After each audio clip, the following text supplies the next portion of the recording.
আমরা সামনে ঈদ, আমরা বোনাস পাবো না। ঠিকাদার বেতন থেকে টাকা কেটে নেয়। দাস প্রথা মুক্ত চাই এবং ঠিকাদার বাতিল চাই। আমরা বোনাস ছাড়া ঈদ করবো। যাদেরকে জয়েন করায় তাদের কাছ থেকে টাকা নেয়। ঠিকাদার আমাদের রক্ত চুষে খায়। অনেকে চাকরি চলে যাচ্ছে রোজার মাসে। জীবনের কোনো নিশ্চয়তা নেই, আমাদের চাকরির নিশ্চয়তা নাই। একজন কর্মচারীকে একাধিক পান তারা বিক্রয় করে। দেরিতে একটা করে খেজুর এবং এক গ্লাস করে পানি আমরা সবার জন্য বলে দেওয়া আছে, শুধু এতটুকু তারা খেতে পারবে। আমার চাকরি টাকা লাগে নাই। 27 জন, আজকেও 3 জন অসুস্থ। আমাদের জলকামান মারে, সাউন্ড গেট মারে, গুলি করে, বোম মারে। এখানে কিছু কিছু কয়েকজন আছে রোজা আছে, আর অধিকাংশই রোজা নাই। আমরা আসলে সরকারের কাছে বারবার দাবি আদায় করার জন্য আমরা যাচ্ছি, আলোচনা করছি, দরকার আমাদের আশ্বস্ত করছে, কিন্তু এখন পর্যন্ত আমাদের দৃশ্যমান কোনো ফলাফল আমরা এখনো পাইনি। সঙ্গত কারণে রোজার মাস, আমরা রোজার মাসে রোজা রাখছি, ভালো কথা।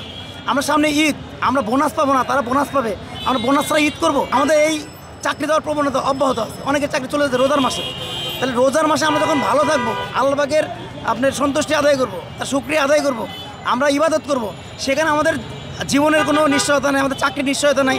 আমরা যে সামনে ঈদ, সেই ঈদটা সুন্দর করে কাটাতে দেবো, তার কোনো নিশ্চয়তা নাই। চাকরিতে যুক্ত হওয়ার আগে ঠিকাদারি প্রতিষ্ঠানগুলো আমাদেরকে ভুলভাল বোঝাইছে যে এটা সরকারি প্রতিষ্ঠান, এখানে আপনারা যোগদান করেন, 1-2 বছরের মধ্যে আপনাদের চাকরি সরকারিকরণ হয়ে যাবে, জাতীয়করণ হয়ে যাবে। আমি তো এর আগে আপনাকে ব্রিফ করলাম, আমরা শুধুমাত্র কনসিডার করছি যে রোজার জন্য আমরা ইফতার এবং সেহরিতে একটা করে খেজুর এবং 1 গ্লাস করে পানি আমরা সবার জন্য বলে দেওয়া আছে, শুধু এতটুকু তারা খেতে পারবে। এর বাইরে কেউ আমরা খাচ্ছি না, এবং 50-এর বেশি আমরা অলরেডি আপনার অসুস্থ হয়ে হসপিটালাইজ আছে। না, এটা আমাদের তো আসলে বলা আছে যে আমরা সেহরিতে পেট পুরে খেতে হবে এমনটা নয়। আমরা তো খেতেই পারি না পেট পুরে, যে ইনকাম আমরা করি পেট পুরে খেতেই পারি না। সেখানে আমরা যেন অ্যাটলিস্ট এই অন্তর্বর্তীকালীন সময়ের যে একটা ঈদ আমরা পাইলাম, এই ঈদে যেন আমরা শান্তিপূর্ণভাবে এবং খুশি মতো আমরা ঈদ করতে পারি পরিবারকে নিয়ে।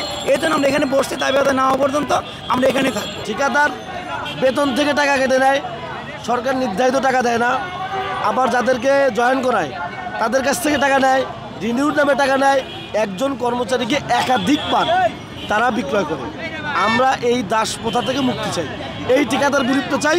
সরাসরি প্রতিষ্ঠানের মাধ্যমে দৈনিক মজুরি থেকে প্রকল্পের কর্মচারী, আউটসোর্স কর্মচারী আত্মীয়করণ করার দাবি হচ্ছে। সবাইকে বলা হয়েছে যে এটা একটা স্থায়ী চাকরি। স্থায়ী চাকরি না জানলে কেউ টাকা দিছে, একজন 3 লাখ 4 লাখ করে টাকা দেয়। এমন কোনো লোক নেই যে টাকা ছাড়া চাকরি নিছে। আমার চাকরি টাকা লাগে নাই, আমি হচ্ছে দৈনিক মজুরিতে কর্মচারী। আমরা যে কিছু খাওয়া দাওয়া করছি না, আমাদের 27 জন, আজকেও 3 জন অসুস্থ, ঢাকা মেডিকেলে নিয়ে যাওয়া হয়েছে।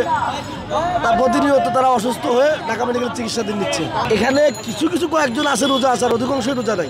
কিছু লোক করছে, কিছু আমাদের মা বোনেরা আছে তারা করছে। ধর্মীয় দিকে অনেক কিছু চিন্তা করি। ধর্মীয় চিন্তা যদি করি, একজন শ্রমিকের ঘাম শুকানোর আগে তার মূল্য দেওয়ার কথা। সেখানে একজন শ্রমিককে বেতন পরিশোধ করা হয় 9 মাস 18 মাসের পরে, যেও বেতন পায় না। এই দ্রব্যমূল্যের বাজারে আপনি একজন সচিব যেখানে বাজার করে খায়, একজন সাধারণ খেটে খাওয়া মানুষও সেই বাজার করে খায়। উনিও যে টাকায় আলু কেনে, তেল কেনে, পেঁয়াজ কিনে, আমরাও সেই টাকায় আলু পেঁয়াজ কিনি। উনি কি বেতন পায়, আমরা কি পাই? সেখানে আমরা 18 মাস 17 মাস যদি না পাই, আমাদের জীবনযাত্রা কীভাবে চলে, এটা একবার ভাবার বিষয়। জাতির কাছে আমাদের প্রশ্ন। দাস প্রথা মুক্ত চাই এবং ঠিকাদার বাতিল চাই। বাংলাদেশে এই ঠিকাদার চাই না। ঠিকাদার আমাদের রক্ত চুষে খায়। আমরা যখন চাকরি নিচ্ছি তখন আমাদের তো কোনো ওরকম কোনো কাগজপত্র দেওয়া হয় না। জেনে চাকরি নেওয়া হলো, কোনোদিন কেউ এরকম চাকরি থেকে বার করেনি ভাই। এত বছর চাকরি করছে, বের করে দেয়নি। আজকে নতুন ঠিকাদার এসে আমাদেরকে বের করে দিচ্ছে, তাহলে আমরা কীভাবে বুঝবো বলেন আপনি? আমরা রোজার আগে থেকে অন্বেষণ করতেছি। 22 তারিখে আমরা শহীদ মিনারে শান্তিমূলক আন্দোলন করছি।